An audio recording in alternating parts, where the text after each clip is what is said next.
Hello बच्चों, let's read the question and the question says that a thin wire of length L and uniform linear mass density rho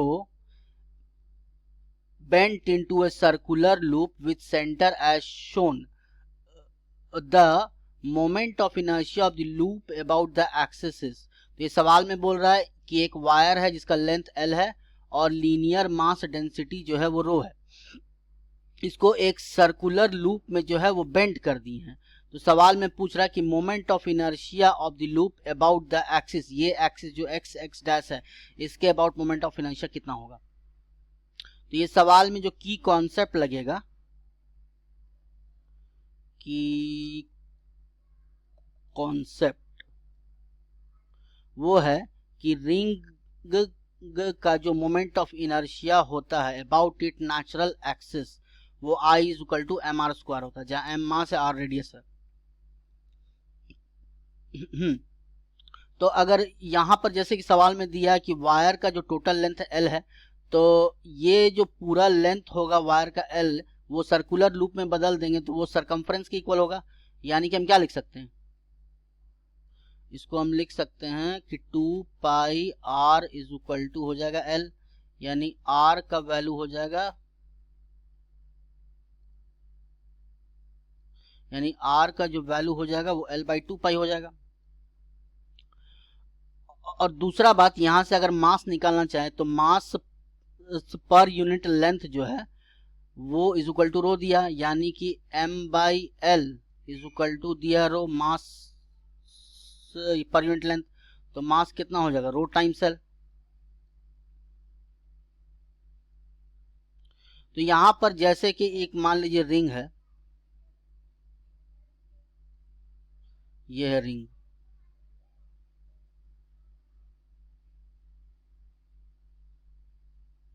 इसका moment of inertia, ये जो axis है natural axis, इसके about moment of inertia हम लोग जानते हैं कि जो एम आर स्क्वायर होता है।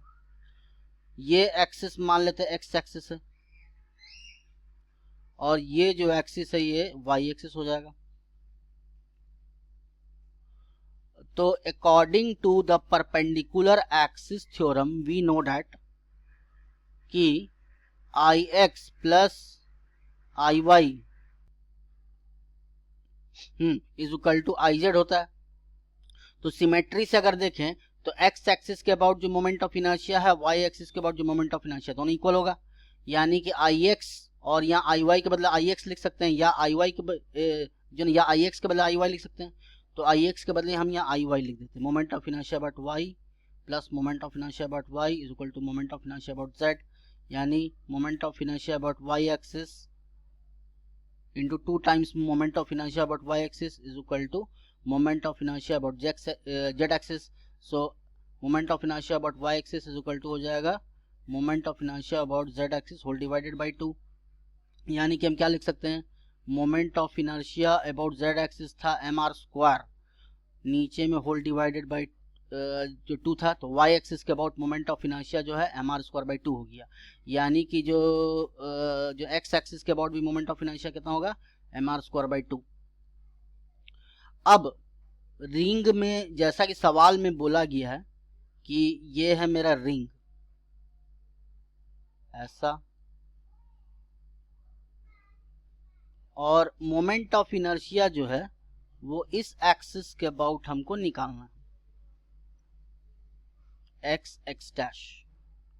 और अभी तुरंत हम एक्स एक्सिस का अबाउट जो है मोमेंट ऑफ इनर्शिया निकाले हैं, आई एक्स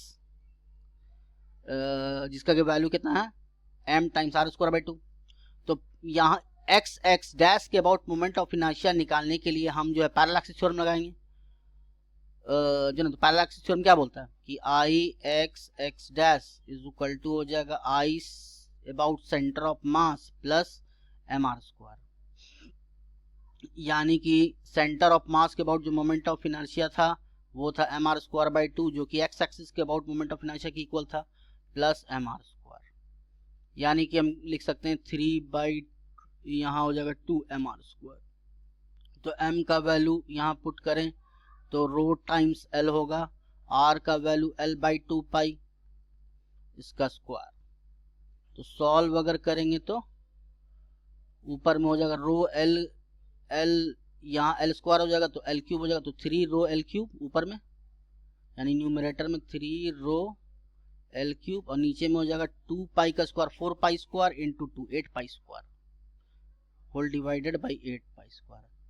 तो इसका सही जवाब होगा 3/8 रो L³ और नीचे में पाई आर स्क्वायर। तो ऑप्शन से अगर चेक करें